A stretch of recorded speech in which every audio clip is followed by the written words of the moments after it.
আপোনালোকে দেখা পাইছে যে ৰিচেণ্টলি আমাৰ অসম প্ৰদেশ কংগ্ৰেছৰ মাননীয় সভাপতি ভূপেন বৰা ডাঙৰীয়া আহি পেলাই প্ৰথমবাৰৰ কাৰণে কোকৰাঝাৰত আহিছে। প্ৰথমবাৰৰ কাৰণে কোকৰাঝাৰত আহি খুব আপত্তিজনক এটা কথা কৈ গৈছে। ইয়াতে আমাৰ দলৰ মাননীয় সভাপতি তথা আমাৰ বিটিআৰৰ মুৰব্বী প্ৰমোদ বড়ো ছাৰৰ এগেইনষ্টত তেখেতে ডিভাইড মানি 50-50 বুলি কৈছে। এইটো খুব আপত্তিজনক কথা।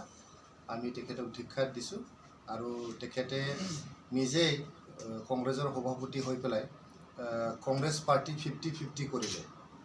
তেখেতে প্ৰেছিডেণ্ট হোৱাৰ লগে লগে আগৰ প্ৰেছিডেণ্টজন ৰিপুণ বৰা না কি নাম আছিল, তেখেতে ৰিপুণ বৰা যে সভাপতি আছিল তেখেতে তৃণমূল কংগ্ৰেছত জইন কৰিলে।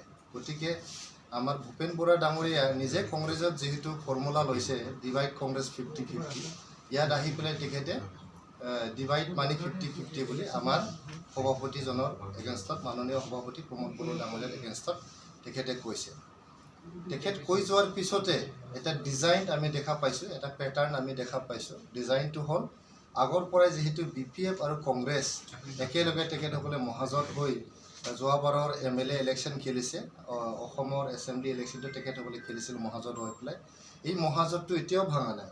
কংগ্ৰেছৰ শ্লোগানটো হায়াৰ কৰি পেলাই হাগ্ৰামা মহিলাৰী ডাঙৰীয়াই আমাৰ জানুৱাৰী মাহৰ পৰাই 2023 চনৰ জানুৱাৰী মাহৰ পৰাই তেখেতে কৈ আছিল যে প্ৰমোদ বড়ো হাটাও BTC বাচাও বুলি।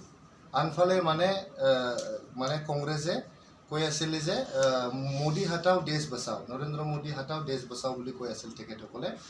এতিয়া মোদী হাটাও হৈ আপোনালোকে দেখা পালে ৰাহুল গান্ধী নিজেই হাটাও হৈ গৈছিল, পাৰ্লিমেণ্টৰ পৰা আউট হৈ গৈছিল। আহি পেলাই হাগ্ৰামা মহিলাৰী ডাঙৰীয়াই যিমানে প্ৰমোদ বড়ো হাটাও বুলি কৈছে, BPF দলটো ৰাইজৰ পৰা হাটাও হৈ আছে। খালি ৰাইজৰ পৰা নহয়, চৰকাৰৰ পৰাও হাটাও হৈ গ'ল। আৰু তেখেতসকলে যিমানে আমাৰ UPPLৰ সভাপতি প্ৰমোদ বড়ো ডাঙৰীয়াৰ এগেইনষ্টত কথা ক'ব, সিমানে তেখেতসকলে আমাৰ সমাজৰ পৰা হাটাও হৈ যাব, ৰাজনীতিৰ পৰা হাটাও হৈ যাব। যে কংগ্ৰেছ আৰু BPFৰ যে মিতিৰালি, তেখেতসকলৰ যে গোপন বুজাবুজি, এইটো এতিয়া অপেন হৈ পৰিছে। ৰবিৰাম নাৰ্জাৰীয়ে কৈছে ইয়াতে মানি কাউণ্টিং মেচিন আছে বুলি, আমাৰ প্ৰমোদ বড়ো ডাঙৰীয়াই গাড়ীৰ ভিতৰত পইচা লৈছে বুলি।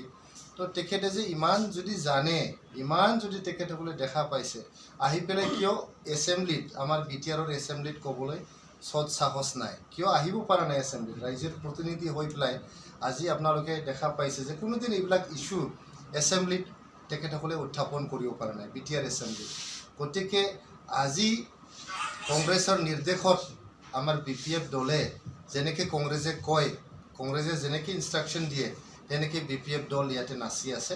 তেখেতসকলৰ মিউজিকতে BPFে ডান্স কৰি আছে কংগ্ৰেছৰ নেতৃত্বতে।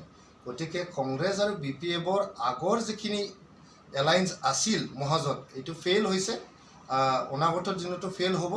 গতিকে যিমানে তেখেতসকলে এইটো ভিতৰত ৰাখিবলৈ চেষ্টা নকৰক কিয়, এইটো কনফিডেন্সিয়েল ৰাখিবলৈ চেষ্টা নকৰক কিয়, তেখেতসকলৰ ডিজাইন, তেখেতসকলৰ পেটাৰ্ণটো এক্সপ'জ হৈছে।